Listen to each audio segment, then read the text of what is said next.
à tous, je vous retrouve dans un nouveau tutoriel pour vous faire le logo de Jurassic World. Donc il sort très bientôt et je suis une grande fan de Jurassic Park à la base. Et donc j'ai décidé de vous créer le logo.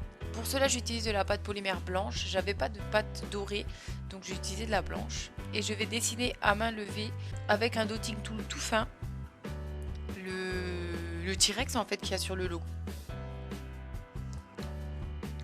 Si vous ne savez pas dessiner clairement, essayez de faire comme avec une feuille calque, prendre un stylo et essayer de décalquer en fait sur votre pâte.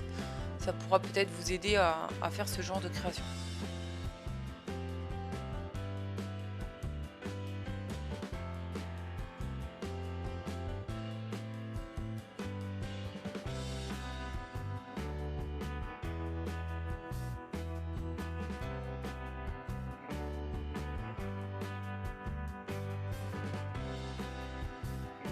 Ce genre de création prend quand même pas mal de temps, je crois que j'ai passé 2-3 heures dessus quand même.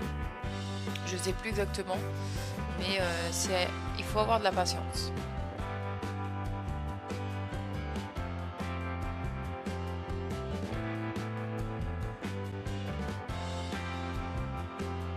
Une fois que vous avez fait le T-Rex, j'ai fait un gros rond pour le derrière du T-Rex en fait, comme le logo de base. Et vous y ajoutez le T-Rex.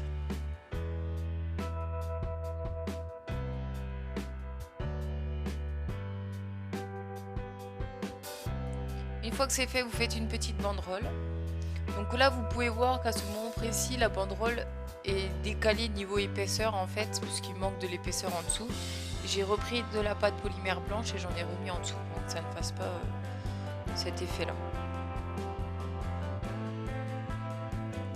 Voilà, je triche un petit peu à ce moment-là, mais ça ne se voit pas.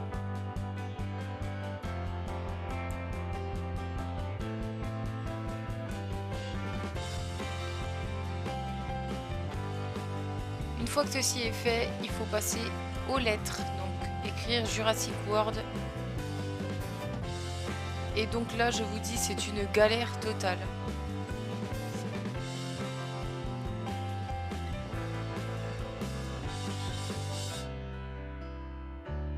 Et autant vous dire que j'ai mis je ne sais combien de temps pour faire les lettres.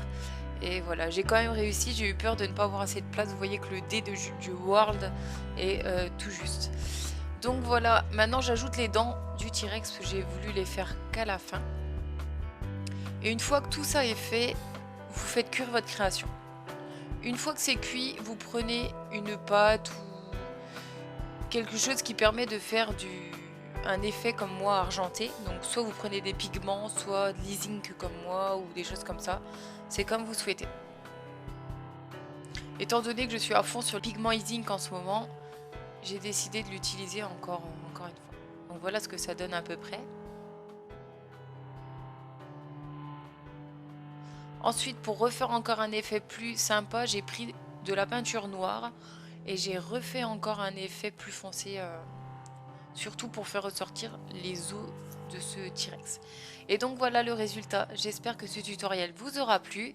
N'hésitez pas à laisser un petit commentaire, n'hésitez pas à mettre un petit pouce vert et donc vous abonner. Je vous dis donc à très bientôt.